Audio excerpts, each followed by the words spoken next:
Okay, testing, 1, 2, 3. Chat, I think I'm going to have to buy a new microphone. I think this one is almost a decade old now. I'm not even kidding. Probably not gonna have to buy the microphone itself, but just the new cable. Like the cable seems to short circuit, I think, or something like anyone that's good with technology, anyone that understands electronics.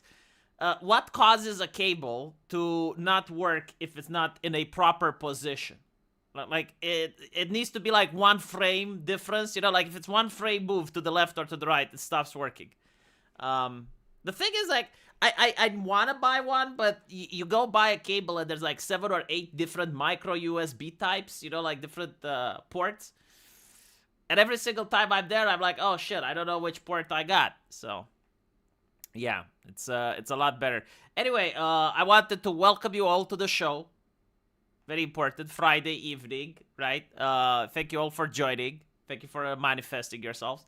We're going to be talking about the ex-FBI director, and we're also going to talk about grooms. Grooms is a interesting topic. I didn't even want to discuss him, but I made a video about him, and it was interesting to see that a lot of people didn't know who Grooms is, which is like, okay, I thought that based on the outrage against him, everyone knows. Like, people are asking me to disavow. And I have bad news for them. There is now one person on planet Earth, one being, that refuses to disavow. He is the associator. I associate myself with the people that you dislike. If I see that you're a canceled pig, every single person that you dislike, I associate. If you ask me, it's like, V, I want to do something awful. Do you want to join me? And I'll be like, no, this is something that I cannot do. However, I do happen to know a guy. And that's me now. Now I have all of the bad people that are getting canceled, every single one, including Michael Jackson. I have them on a speed dial. So I'm going to be the associator. I mean, like a villain. It's like, V, let's violate Texas law. And I'll be like, no, I'm sorry, I cannot do that. I'm a law-abiding citizen, but I do know a guy. There we go, the associator. Let's pick up underage girls, V, and I'll be like, no, I would never. But I know Dr. Disrespect. I know, like kind of like that. No, seriously, this entire cancel culture is starting to really make me sick. A lot of people go, it's like, V, you're moralizing, you're like a journalist. Yeah, but like the main reason I started my YouTube channel back in 2016 was to fight cancel culture. I may become like a journalist, but at least I'm consistent. I just am getting tired of this whole bullshit, oh, this guy said something, do you disavow? This guy did something, do you disavow? Especially when people that I don't really talk to. I don't communicate. Like, I've never even streamed with grooms. Why do people make me talk about disavow? My favorite take is, hold on, let me read you some of the comments, because proof that I do read them, by the way.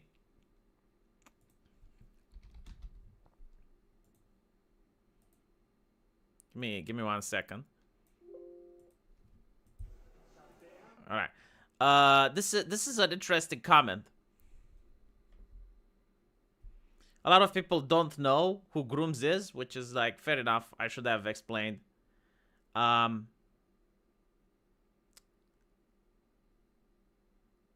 Someone was upset that I say there's a difference between the kids table and the adult table. I kind of like the comparison. The kids table are the people that believe in slogans, believe in ideological conformity. Like, for instance, safe and effective. We need to save grandma. The war in Iraq happened because of democracy. Like, I'm sorry, that's the kids table. Like, if this is how you talk, I mean, that's nice, but I don't think we can have a conversation. I'm not interested in parroting slogans and shit. But let me see if I can find the guy that was suggesting. All right, I can't find it. Shit. There was a comment basically, and Someone said that, you're straw manning. You're straw manning because you're being disingenuous. When people ask you to disavow, they don't ask you to disassociate or condemn. I mean, like, come on. If this is the argument now, really, are we actually going there? No, when they ask you to disavow, they're basically asking you to not ever retweet the person, ever speak positively about them, never collab with them, never have them on a stream, be aggressive with them. That's what they're asking, right? I mean, this is what cancel culture is, and this is what I'm actually talking about. Like, stop being daft. Jesus fucking Christ. Are people really that stupid, though? Like, do they genuinely believe that when I say that I'm not going to disavow, that they're thinking that there's a difference between disavowing and condemning? Because, like, yeah, like, theoretically, I can say I disavow Groom's what he did, but at the same time, I can still collab with him and shit, right? But do you think, like, those people would be happy with that level of disavowment? Like, absolutely not. When they're asking you to disavow, they're asking you to treat the person like a leper. And, hello, Neomix. I said in my previous video that the reason I'm against disavowing is because I have seen in the past, especially during the Me Too era, a lot of innocent people that got disavowed, and it turned out that they didn't do anything. There were no apologies or anything like that. I have seen that this type of cancel culture isn't improving society. Like, we've got 10 years of it now. No one benefited from it. And so there's no reason to keep playing. And when you stop playing, all of the miserable people, the ones that I dislike, the ones that I don't align myself with ideologically, politically, even spiritually, all of them start bitching and moaning. And so maybe I hit something good, like maybe I did manage to touch on something important. They revert to the old true meaning of the words when they want to pretend to be reasonable. Exactly. Like when they ask you to disavow Johnny Depp, and you say, okay, yeah, I disavow what he did. And then you still say he's a cool actor, you still watch his movies, you're still, fanboy over him.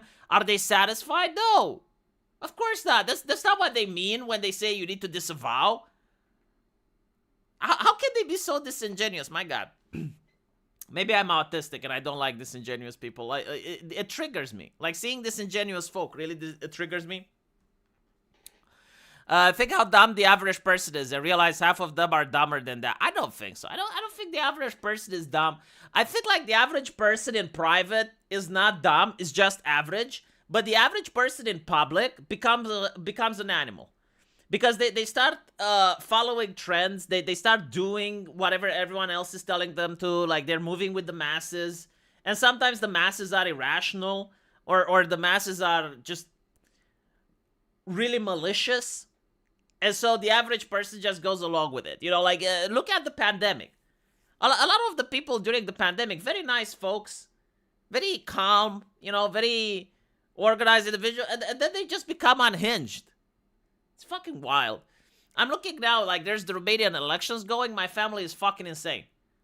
They're acting like it's the end of the world. Like, if the candidate that they support doesn't win, Romania stops existing. They're spurging out. It's weird. It's very weird. And what's weird is how the television gets to turn people from normal, healthy, calculated citizens into absolute monsters. Only people who get mad at the kids table comment are the same people who think kids should vote in elections. Oh my fucking God, that's such a good point. It's a common phrase. They prove the point. They do belong at the kids table, so us adults can discuss the real topics. Well, here's the thing, right? The kids table isn't permanent. Like, you can't grow the fuck up. You're not supposed to stay at the kids table forever. Like, I can disagree with people. It's not about that I'm being smug or anything. Like, you can have opinions that aren't the same like mine, and you can still sit at the adults table. But if you're using slogans, if you're just using buzzwords, and you're going with the masses, then yeah, you're at the kids table. I'm sorry.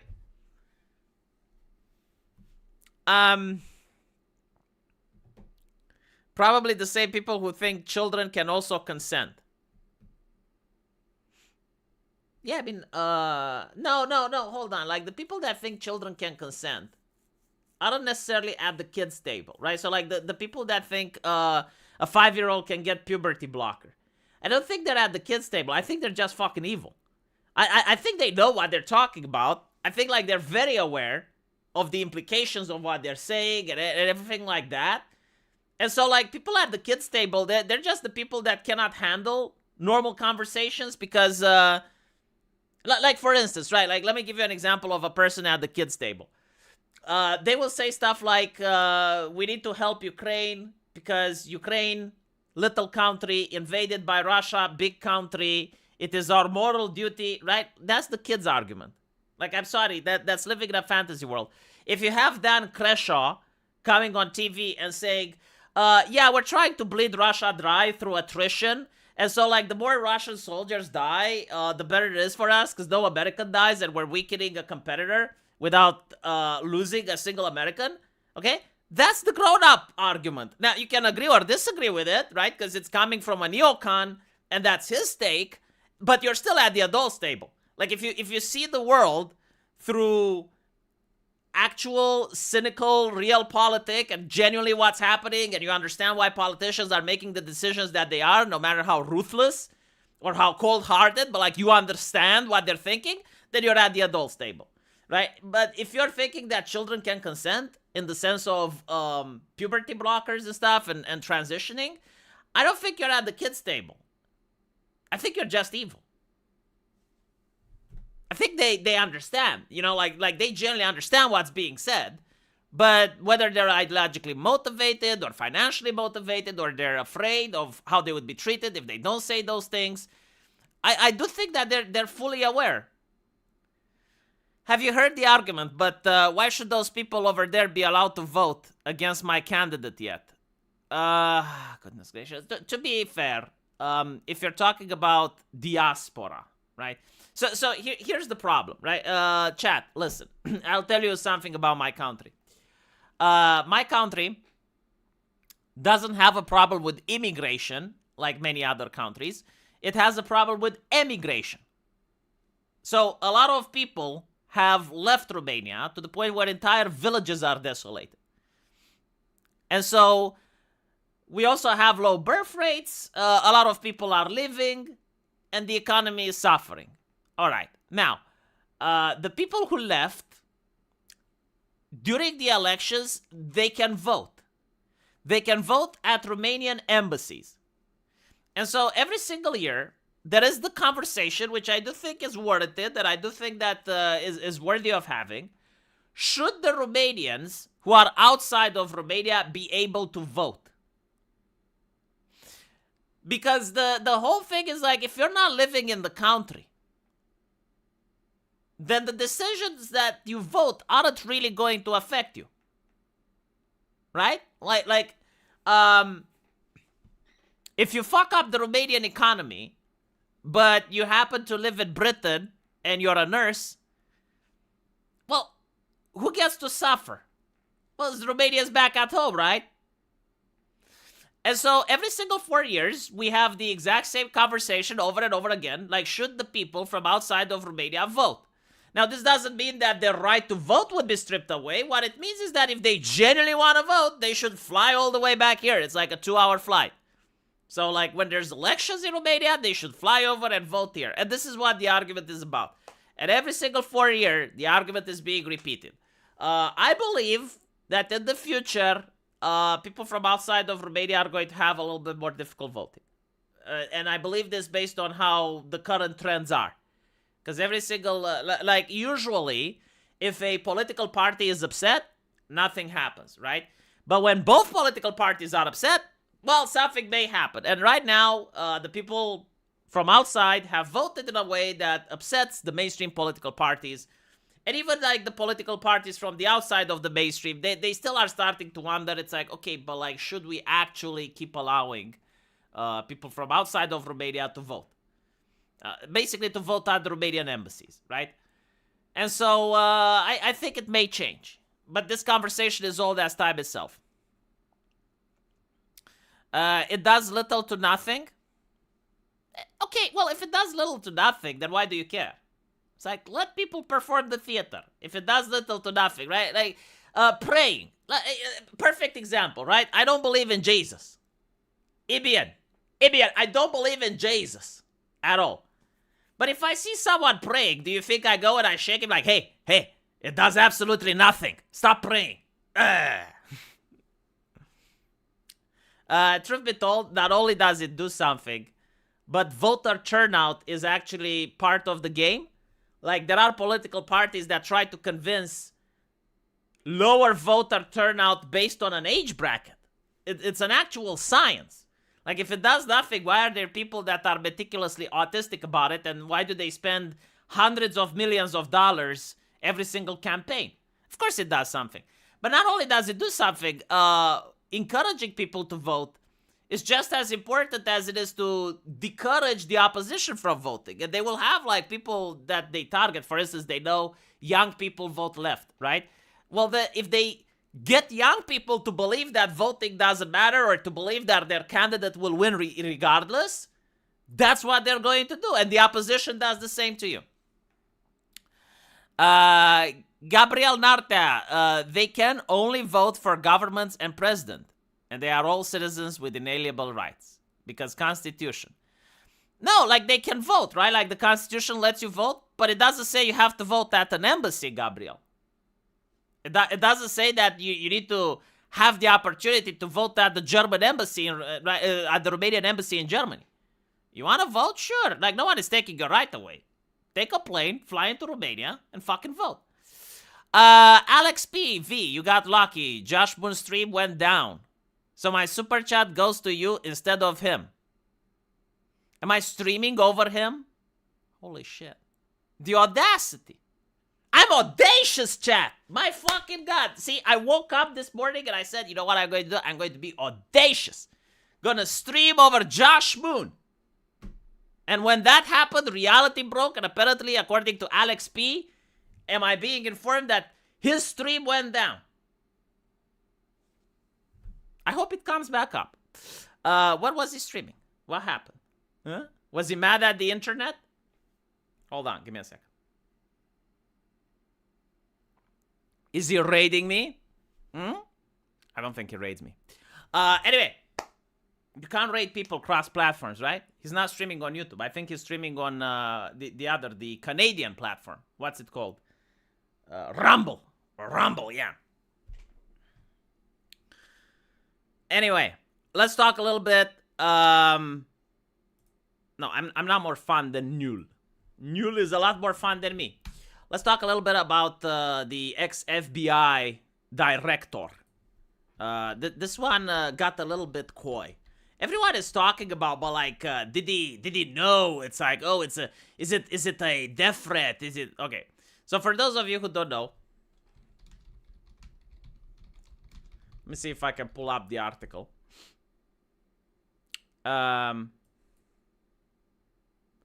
He posted on his Twitter a number, chat. The number of the beast. The number of the leftist beast. And it became a national scandal. So the number is 8647.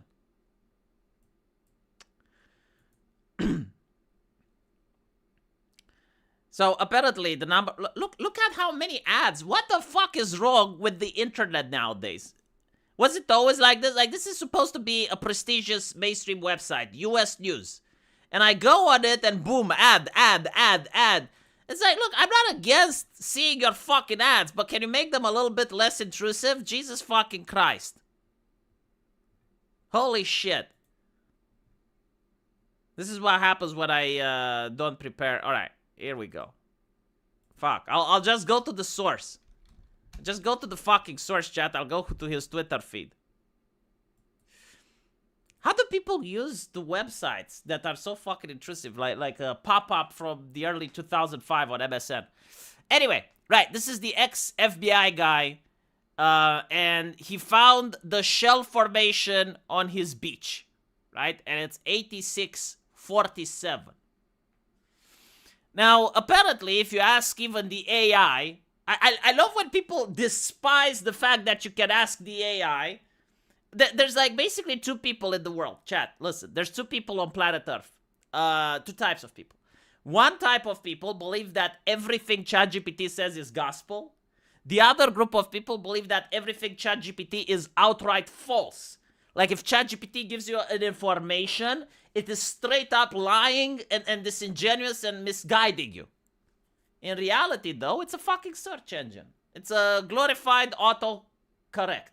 And so when ChatGPT tells you something, you pass it through your mind. You pass it through the filter. And so if I see this, right, and everyone is saying that's a coded message to assassinate the president, I ask ChatGPT, what is the symbolism of 8647? And he says, well, 86 usually symbolically can mean putting a hit. And 47 in this situation, this is not what ChatGPT said, but this is what people assume. 47 means the 47th president of the United States, right? So in other words, what this message posted on the timeline of the ex-FBI director is interpreted by many people is that he wants to put a hit on the US president. Now, does he have a reason? Yes, he is butthurt. He is butthurt for losing his job. That's why there's an X in front of him. And so, is it a joke? Yes, probably. Why am I saying this? Well, the way he's framing it, oh, I just found it on the beach, a number, right? Like he's being a cheeky little shit. Should he get punished for being a cheeky little shit? Absolutely. For my friends, everything. For my enemies, the law. Imagine a second if this was under Joe Biden, right? And you have Kamala Harris running for president.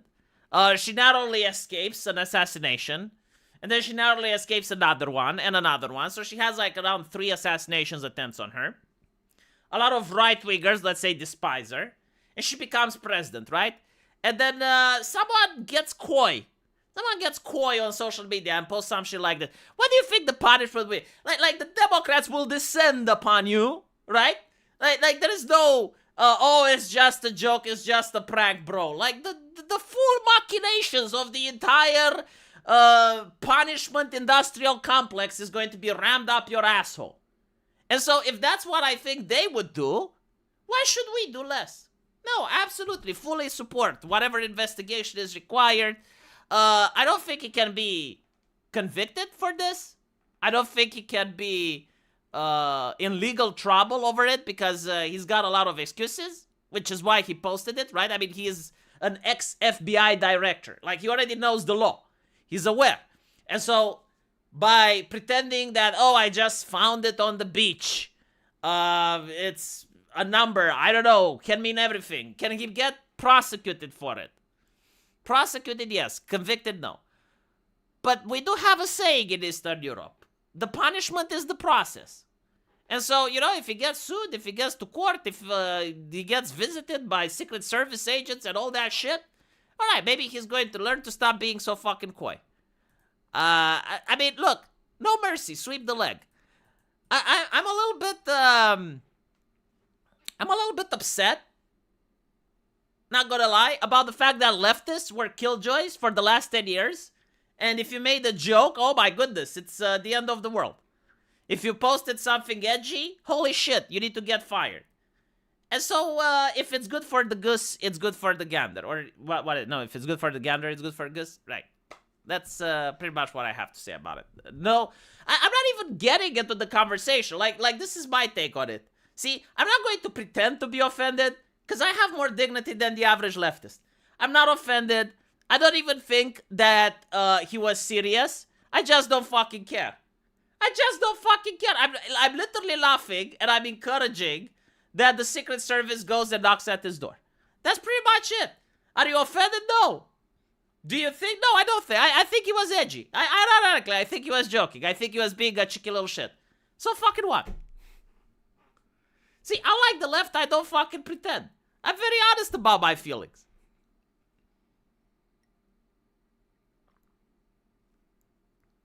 You want to excuse it as a joke? No, see, this is the difference between you and I, Tim Dam. I 100% excuse it as a joke. In fact, I may even laugh. I think it's funny. But he should still get the knock at the door from the Secret Service. He should still get the process. Yeah, no, get pilloried by the public opinion. Yeah, was it funny? Yeah, like I would be laughing while sending the Secret Service after him. I generally find it funny. Yeah, it's fucking hilarious. Call him up. Knock at his door. See if you can file a lawsuit. Drag him through court. But why? Are you upset? Absolutely not. Needs to be made an example.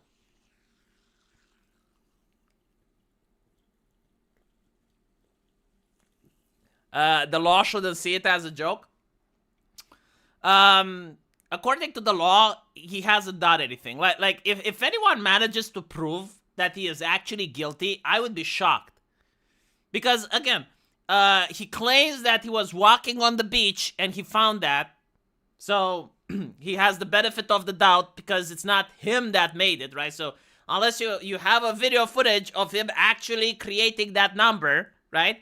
And the second is just a number. Like, you need to understand, the burden of proof here is beyond the shadow of a doubt. So, if you manage to get a jury, and all of them, even like the leftists on the jury, will say, oh yeah, like beyond the shadow of a doubt, he was doing a assassination attempt. No. Not to mention, like, if the FBI, the ex-FBI director wanted to assassinate someone, assuming that he could do it, he would probably apply backdoor channels, and he would probably, you know, do it not on Twitter. I'm just saying. It's not funny. Oh, I think it is hilarious, actually. I think he wanted to see the reaction of people, and people reacted. And now he's upset. So, I think there is poetic humor to that. Why wouldn't it be funny? It's pick fafo. Yeah, pick fafo, like Ultra Maga Chan is saying. Pick fafo. How can you not laugh at that? It's called stochastic terrorism? I do agree. I do agree. Like, for those of you that don't know, stochastic terrorism is understanding that you can't really control how a person acts. Like, I can say, I can show you numbers all day long, and chances are you won't do anything about it. But if you do it consistently to 10 million people, and you keep amping it up, and you encourage 11 million people to do something bad, it only takes one. And so it stops being a question of when. Sorry, it stops being a question of if, and it becomes a question of when. And so that's stochastic terrorism, which is pretty much what happened with Donald Trump, right? Like 24/7 media coverage, negative against him, nonstop. Orange Man had 3 attempts, and he thought this would be funny. But have you ever heard about I don't think edgy, dark humor it's called, right? It's humorous because it's dark, very dark. But I do find it funny. It's big fafo. I mean, he wanted people, he wanted to get the reaction out of people, and he did. How the fuck is that not funny? Like, you're not smiling at all? Are you even alive in there? How can you not smile? They would call it a dog whistle. Ah, my fucking God. See, the thing is, I don't think that he is being taken seriously in the sense of a threat, because if they generally thought it's a threat, they wouldn't write articles in the mainstream media about it, right? Like, if it's actually a call to assassination, you wouldn't want the entire public to know. Like, how many people saw his Twitter? Probably 1,000, right? How many people read the articles? Well, even I from Romania read it. So, if the images themselves are a call to action, and the media, and the Secret Service would take it seriously, no, like, they would shut it down, they would delete, ban him, right? Like, they would ban him, and then they would prevent the media from talking about it. But that's not what's happening. Like, Trump knows he's fine. I know he's fine. But what I also know is that the ex-CIA director isn't full of shit. He's got a tsunami of shit coming his way, and I fully support it. See, I can do both. I can say that, yeah, it was a joke, but I can still say that the tsunami of shit coming his way is fully deserved. I have no problem, you know. I don't like pretending. I don't want to say, oh my goodness, I'm so offended, or oh my goodness, I think Trump is in danger, if I don't think so. It's funny, and what's even more funny is that he knew it would trigger this exact response, including the investigation from the Secret Service. See, there's also, like, another type of activism.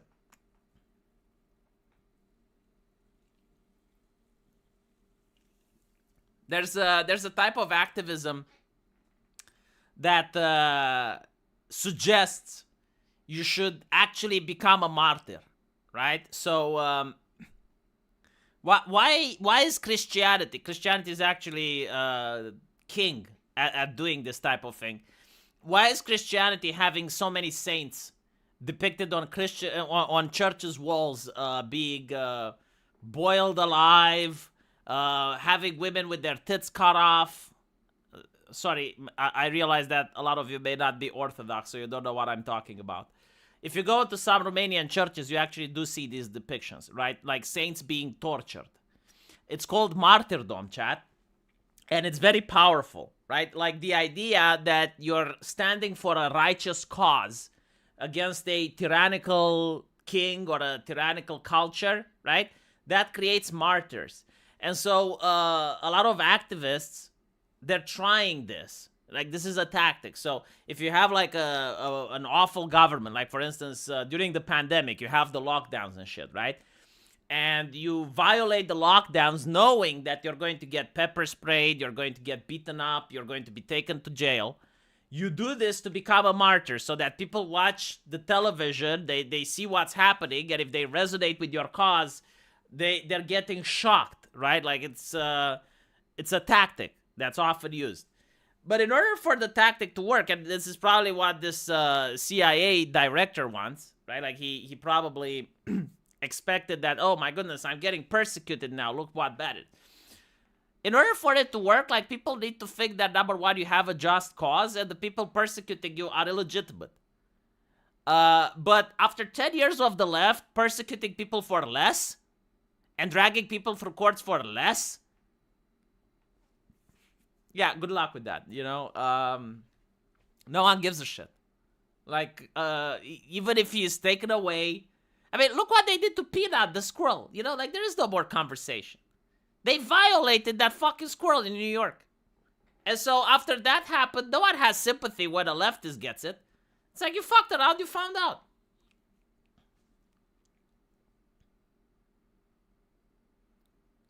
Rest in peace, Terry Davis. Oh my God. Hello, Liu. Welcome to the show. There was that one priest who chose to be executed with children instead of getting to live. Yeah, there's a lot of Orthodox saints that have very compelling stories. It's actually a powerful motivator, right? It drives people to the faith more, makes them more resilient. And so this is the whole shtick that activists are trying to emulate. They're basically, you know, like the ones that are blocking the roads and stuff. And it's like, oh no, look, the cops are... The problem is, like, if people don't think that your cause is just and that the people that are against you are being treating you unfairly, you end up literally like the environmentalists. Because, like, the environmentalists, they're blocking the roads. No one agrees with them. They're hampering average citizens. They're not hampering politicians or corporations. And so when it turns out that they're getting pepper spray, like, people cheer. That's not martyrdom. That's glorifying sadism for the masses. All he needed to say is, I renounce Catholicism. You think that they would really let you go if you say that, though? Do you honestly think that if you get to the level where the government comes after you and you just say, oh yeah, I renounce Catholicism, and they go like, ah, shucks. No, they will probably give you prison for life. They will find other ways to mess with you. Like, no. They will look for any reason. Basically what I think they would do, right? So, like, if you have a situation where you're a saint, right? And you're just performing miracles, you're miracling along. And then the government gets upset because you're undermining their power, right? And they come to you, they arrest you, they torture you, and they just say, embrace Catholicism. Well, if you say that, they will probably want it to be made public. They will undo all the work that you did. And then they will release you, and they will just wait for a fucking reason. They will wait for you to jaywalk. They will wait, like, literally anything.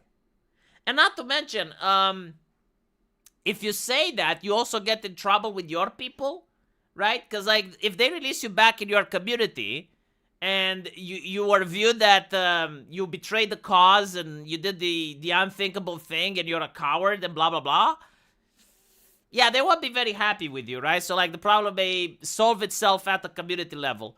In other words, the reason that people, like you read about people that didn't just say, oh yes, I accept Catholicism, is because it wasn't so simple. I'm not saying like some didn't, but given their situation, I understand why it's not just a simple thing to say, oh yes, I renounce my religion and I join Catholicism.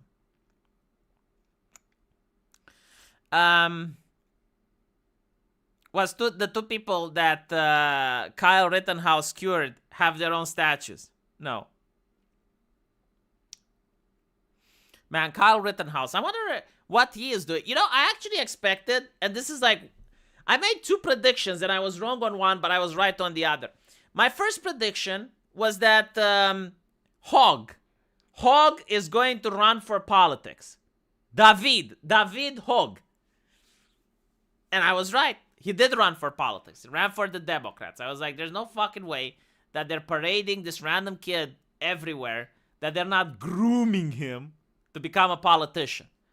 And so I was fucking right. David was groomed from childhood to become a politician. The other prediction, and it seems that I was wrong, but, you know, maybe things can change. Who the fuck knows? I thought that Kyle Rittenhouse is going to run for politics. And it turns out that that's not the case. But if I was a Republican and I didn't have kids and I wanted to have an heir, I would not ironically groom Kyle Rittenhouse for politics. Like the guy is perfect. Beloved right-wing figure. Has a folk hero thing to him. Films himself with bitches and shit. Yeah, no, like unironically, not necessarily like be you don't have to be a Republican to groom him. You can groom him if you're the NRA or something like that, right? Just pay for him to go to a school where he can learn about politics. Pay for him to be in the cabinet of a politician, like be an aide or something to a politician so he can learn the ropes. The guy is already charismatic. And so, like, literally, you put him against a Democrat, he wins. He wins. Like, it's very difficult for me to see any Democrat, unless it's like in an entrenched, you know, blue state. But in any pink state where it's a swing state, if you put him against a Democrat, he wins. Am I wrong, Chad? Am I not skilled at American politics? Did Kyle finish suing the outlets? Some of them settled with him already. I think like some lawsuits are still ongoing. That didn't work out with Hogg. No one fucking likes Hogg. No one likes Hogg. Not even the left. Not even the right. He's not a charismatic dude. He's not intelligent. And, well, actually, with the left, it doesn't really matter if you're intelligent or not. What it matters is, can you make them feel something? Like, the left is all about emotions, right? Like, what does David Hogg make you feel? Nothing. Right? Like he's being groomed artificially, if you will. Like, there's no charisma to him. I mean, look at this, right? This is the picture. Well, actually, hold on. I don't need to. This is what the newspapers always show them at, right? And his speeches are like, we need to educate our parents. We need to teach our parents about democracy. And he was making the face, And the problem with that is that he was insufferable, right? And the people that he was talking to then, like, when did that happen? It was like 10 years ago, right? Well, those people are grown up and they have kids now. And so they remember, you know, David Hogg about educating the parents. They are parents now. And they're like, yeah, I wouldn't like my kid to educate me on shit. And so David Hogg is unpopular by default. Like, the mainstream media, they used him to push an agenda at the time. And that agenda was tailored to that specific event. But the culture has moved from that, right? Like, the BLM activism has convinced even the leftists to buy guns.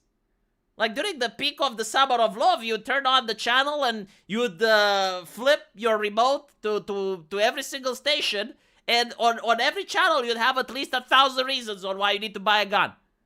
And so the leftists started buying guns, and they're remembering, oh yeah, you remember that guy that wanted to take your guns from you? And so yeah, no, it's not gonna happen. I don't think that David Hogg is going to have an easy political life. Not impossible, though. To be fair, like, what's happening now can actually work on his favor. Like, if they view that he is being mistreated or that he is being gatekept, and you kind of understand that Americans in general, whether they're left-leaning or right-leaning, they really like a redemption story from an underdog, right? So like, oh, this election campaign, he was being prevented, they're keeping him down. So if he runs again, well, then he probably can win. And so I wouldn't write him off, but right now, the only legacy that he has is, no fucking way. Hold on, I'll show you something in a bit. The only legacy that he has is the speech that he gave, which doesn't really fit very well. This is what's happening right now. And what happened? This is where we're at, chat. This is okay. Fine. You know what? I'm going to watch Kitsunero. Gonna watch Kitsunero's response to my response to Kitsunero's response. Let's see what she has to say.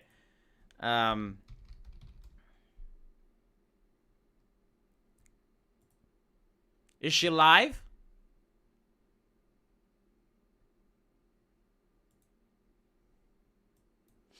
Someone just gave me a screenshot. Oh look, she also has the exact same number of people that I do. Gonna try to find out. She's doing VR shit. Ah, here we go. Right.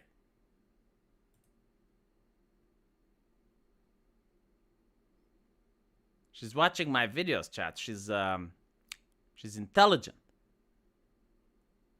All right, I think this is it. YouTube, right? I don't think I'm gonna upload this. I'll record it just so I see. Those people watch Kitsu. Put me on in the background to have white noise. Best of both worlds. At this point, the roast game has a low-key harem of VTubers. He does. He does. Anyway, yeah, I don't think this is gonna be a reaction, but there's nothing to react. See, no one can react to my videos because my videos are final. I actually think a lot about what I'm going to say, and they are words of such powerful and utter wisdom that if a woman watches my videos, they get stumped. They're like, okay, well, I mean, that settles it. we'll just give me a moment. Someone who reacted to me, I've seen this guy from Asmon reacting to him. Is this what I'm known for, chat? Is this my legacy? To be known as the guy that Asmongold reacted to? Fuck. I really know much apart from knowing that Asmon reacted to him like 2 or 3 times. Is that the only? Well, I mean 2 or 3 times from Asmongold. That's a lot. That's more than Pippa. Got more reacts than Pippa got. Okay, here, can you DM me on Twitter? Yes. Here, I'll follow you back. Can you just DM this me on sounds Twitter so bad. and send That's it to not me, that's and a video. I'll find the tweet and I'll show it. Oh my god. Oh my god. Yeah. Oh my god. Right, I forgot. Like I watched like half a minute into the video and then decided I'll watch it on stream. What do you want from my ex? See, this is my ability to embarrass VTubers fucking live with a recording. No one else can do that. No one else can fucking do that, but I bring the fire into your live stream. Can I call her a discount Kirsche? No, I can't, because she doesn't have the fluffy tail. She's a discount Smug Alina or Smug Alisa or whatever the fuck her name is. Right? If that one is a discount Kirsche, this one is a discount Smug.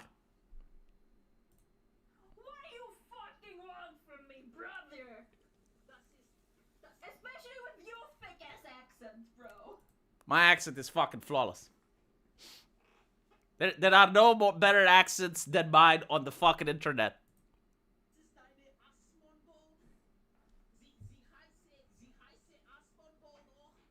Yeah, that way I know for sure.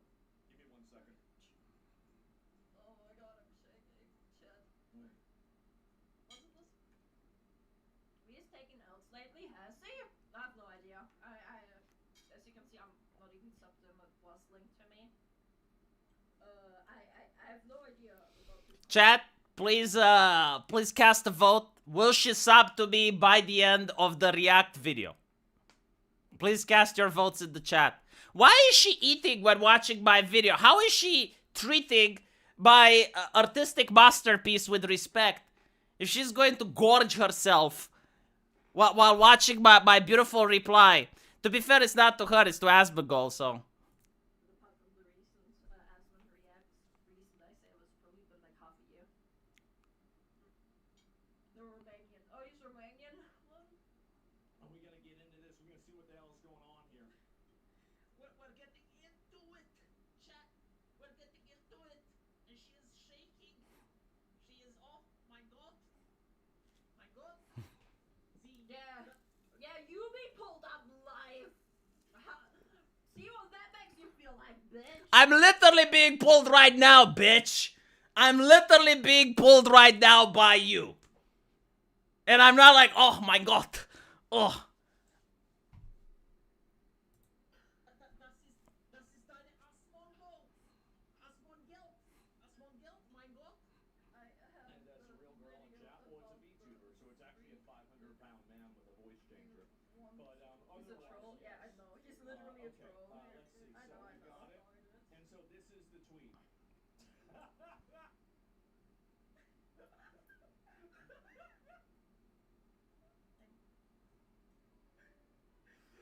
What?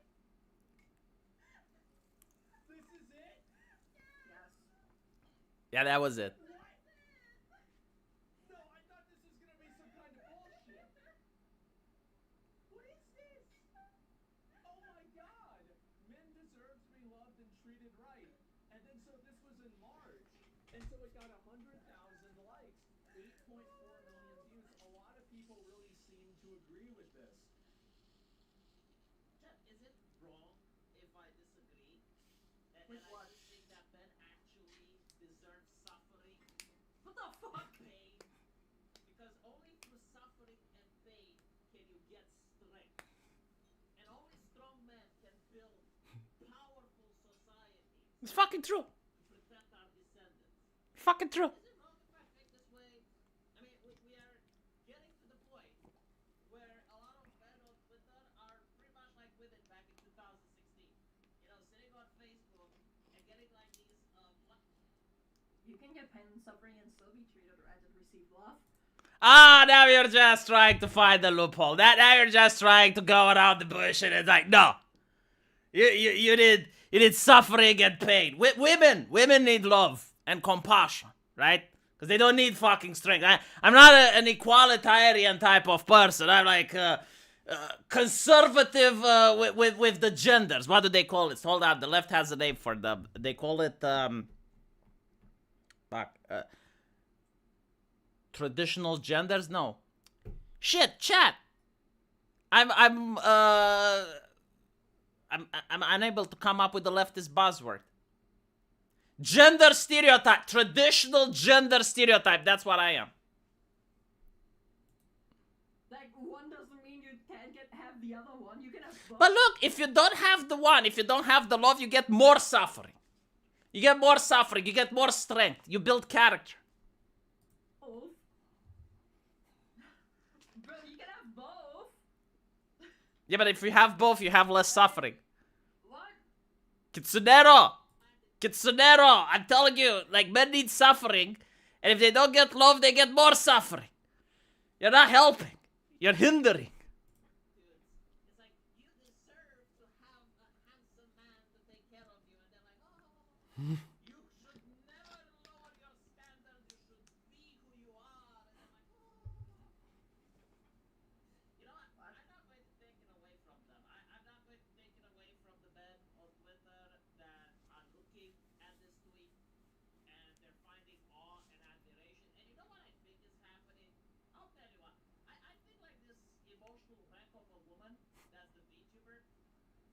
It's true. I think that it's not the tweet that she has put on that men like.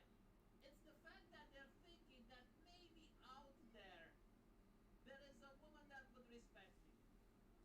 Maybe, in this society of just non-stop man-hating. I mean, yes, that's. See, I'm feeling a little bit bad for denigrating her so. She's a lovely person. But I'm trying to be a troll. I'm trying to be a comedian. So I'm throwing jokes. I never expected that she would play me live on her fucking stream without watching the video first. I don't take accountability for that, chat. It's both. It's because the tweet does make them feel hopeful. Yes. Yes, Mr. Obvious. Non-stop gender wars. That is the point. Us versus them. Yes. There is an emotional wreck of a woman from Germany with an Asperger fetish.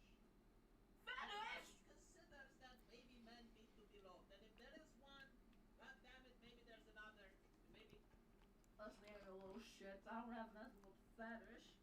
I just look up to him, bitch. That's what cope looks like, chat. If you open the dictionary and you go under the definition of cope, you will find Kitsunero's picture over there. Troll looking ass. Yeah, with me. And so I think this Shut is the why fuck up. people are actually appreciating this tweet because it comes from an animator. But the reality is a lot sadder than that, in my opinion. I think what this highlights is the problem with the gender war. It's like men deserve, women deserve. No one talks about families. No one talks about the fact that men. Who the fuck cares about families and the gender war? Family isn't a fucking gender. See, that's the thing. Like, she likes Asmongold, and the concept of family rattles her because if Asmongold gets a family, then she will never be able to fulfill her fetish. Like, her fetish right now is something that can potentially happen at some point, you know? It's kind of like having a foot fetish. Like, one day, maybe, you will get a foot. But if Asmongold gets a waifu, and he gets married and he's in a family, like, her fetish becomes into one of those that you can't have, like inflation. Or something, you know, that's just purely fictional. It's fantasy. Anyway, I got a super chat from Zixion. Boober audio. No one hears anything. Oh my fucking god. Well, so help me God, if you trash talk my waifu, smug Elena one more time. Eric Cartman calls normal people sissies. I remember that episode. V, we can't hear what she is saying. Well, that's a problem. I had this really nice comedic beat. I tried making fun, and it seems that the audio didn't work. All right. I will raid her then, so you guys can watch her live. Apparently, this was the best stream ever. I need a new microphone, chat. Like, the cable to this microphone, apparently, if it's not in the correct position, it dies. And I just found about it at the beginning of the stream. So, let's see if I can raid her. Let me see if I can set it up.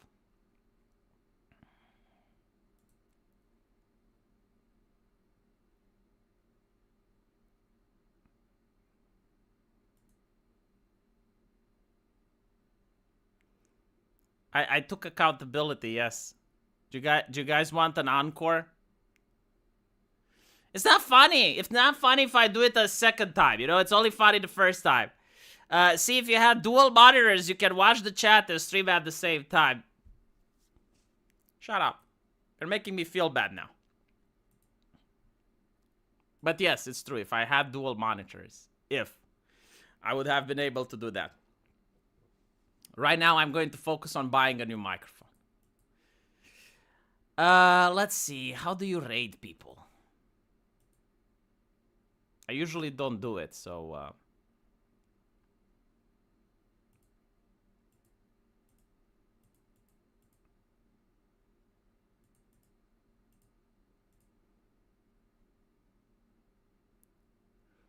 Ah, here we go. Redirect. I wonder if I can though, because I think like she needs to follow me. YouTube has such a weird rating system.